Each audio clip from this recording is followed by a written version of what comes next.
मिल्कीपुर के दाएं साइड में आप अगर जाएंगे तो वहाँ बीजेपी के प्रत्याशियों में चंद्रभान पासवान जी का ज़्यादा सपोर्ट करते हैं कि यहाँ बीजेपी इस सीट को जीतने के लिए कड़ी मेहनत कर रही है और उत्तर प्रदेश के मुख्यमंत्री को स्वयं जिम्मेदारी भी दे दी गई है। लेकिन वहीं 50% लोगों का कहना है कि अपने पुत्र को सीट दे दिए हैं, जिससे यहाँ से अब की सपा का हारना तय है और अवधेश प्रसाद कोई काम नहीं करते हैं, सनातन के विरोधी हैं, ऐसे तमाम चीज़ कहते हैं। नमस्कार, मैं हूँ आपका अपना युवा पत्रकार ब्रजेश गुप्ता। साथियों, जो है उत्तर प्रदेश में उपचुनाव का जो कि प्रक्रिया जोरों शोरों पे है, उसमें से सबसे खास जो है 9 सीटों में मिल्कीपुर विधानसभा की है, क्योंकि यहाँ से अवधेश प्रसाद जो कि विधायक थे और वर्तमान में अयोध्या के सांसद हो गए, जो कि समाजवादी पार्टी से। उसके बाद यहाँ मिल्कीपुर में उपचुनाव होगी विधानसभा की, जिसमें से सपा ने अवधेश प्रसाद के बेटे अजीत प्रसाद को प्रत्याशी बनाया है और वही बीजेपी अभी तक जो है प्रत्याशियों का नाम नहीं घोषित किया है। कई प्रत्याशी बीजेपी से हैं, जिसमें से 2 हैं। हमने कई वीडियो में बताया कि चंद्रभान पासवान जी हैं और गोरखनाथ बाबा जी हैं। जिसमें से उत्तर प्रदेश में एक बात है कि सभी विधानसभा की जो उपचुनाव होने वाली है उसमें जो है तारीख का ऐलान हो गया, लेकिन मिल्कीपुर जो है नहीं हुआ है, क्योंकि यहाँ पर जो कि गोरखनाथ जी ने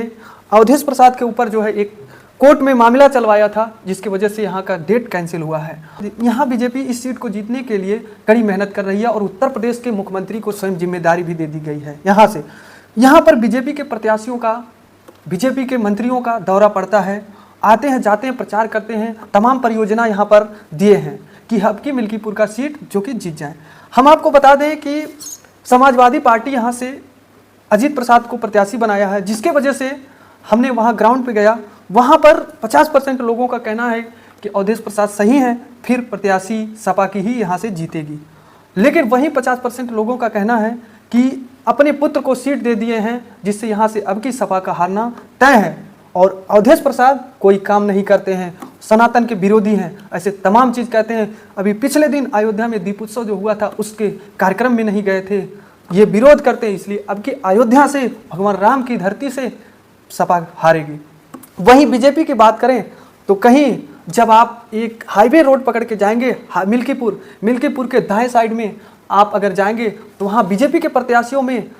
चंद्रभान पासवान जी का ज़्यादा सपोर्ट करते हैं कि अगर चंद्रभान पासवान जी यहाँ से सीट पा जाते हैं बीजेपी से तो उनका जीतना तय है। अब वहीं हाईवे से आप जो है बाएं में जाएंगे, वहाँ गोरखनाथ बाबा जो कि पूर्व में विधायक रह चुके हैं और अब की जो कि विधायकी जो हुआ था विधानसभा का उसमें हार गए थे, लेकिन वहाँ की जनता फिर कहती है कि गोरखनाथ बाबा अगर सीट पाते हैं तो यहाँ से बीजेपी जीत जाएगी। ऐसे में अनेकों जो है प्रत्याशी वहाँ लड़े हैं बीजेपी से, तो कई प्रत्याशी हैं, सपा से तो घोषित हो गया, बीएसपी से भी घोषित हो गया, लेकिन बीजेपी पता नहीं क्यों अभी तक जो है यहाँ से प्रत्याशी नहीं घोषित कर रही है और यहाँ का डेट भी कंफर्म नहीं हो रहा है। और यहाँ की जनता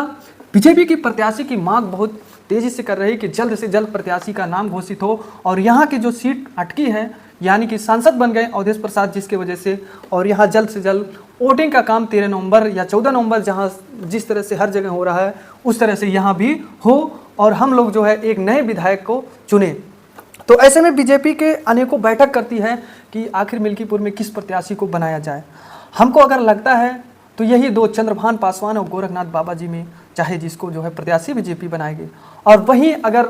जातीय समीकरण यहाँ का देखा जाए तो अब की जो है टक्कर की है, क्योंकि पासवान समुदाय के लोग यहाँ जो है 60,000 प्लस लोग हैं और वहीं 65,000 लोग यादव समुदाय के भी हैं, अन्य जात के लोग भी हैं। सबसे ज़्यादा पिछड़ी जात है और उसमें तो पिछड़ी जात में हमने रिपोर्टिंग के दौरान ये पाया कि 70% लोग अब की जो है समाजवादी पार्टी से नाखुश दिख रही है। इसका मेन रीज़न केवल ये निकल कर आ रहा है कि अवधेश प्रसाद के लड़के को प्रत्याशी क्यों बनाया गया,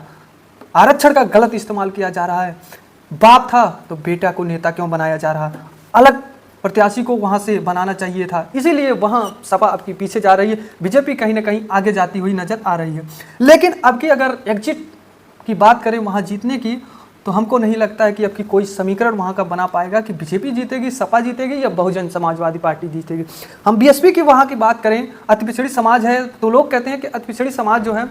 मायावती को देगी वोट, लेकिन वहाँ के लोग ज़्यादातर यही कह रहे हैं कि मायावती अब जो है उत्तर प्रदेश में नहीं आएगी तो वोट क्यों हम फेंकें, इसीलिए उस प्रत्याशी को वोट देंगे, चाहे बीजेपी हो चाहे सपा, क्योंकि ये दोनों में टक्कर है तो हम दोनों में से चाहे जिसको देंगे जिससे हमारा फ़ायदा हो और ये अच्छा नेता हमारे मिल्कीपुर में बने। तो दोस्तों यही थी हमारी मिल्कीपुर की जो कि सर्वे, और हम आपको बता दिए कि किस प्रत्याशी को बनाने से बीजेपी जीतेगी और अवधेश प्रसाद के लड़के का क्या हाल है, यानी कि समाजवादी का, बीएसपी का क्या हाल है, हमने अपने वीडियो के माध्यम से एनालिसिस कर दिया है। तो दोस्तों इस पर आप क्या कहेंगे कमेंट बॉक्स में जरूर कमेंट करें। तो दीजिए ब्रिजेश गुप्ता को इजाजत, मिलते हैं नेक्स्ट वीडियो में। धन्यवाद।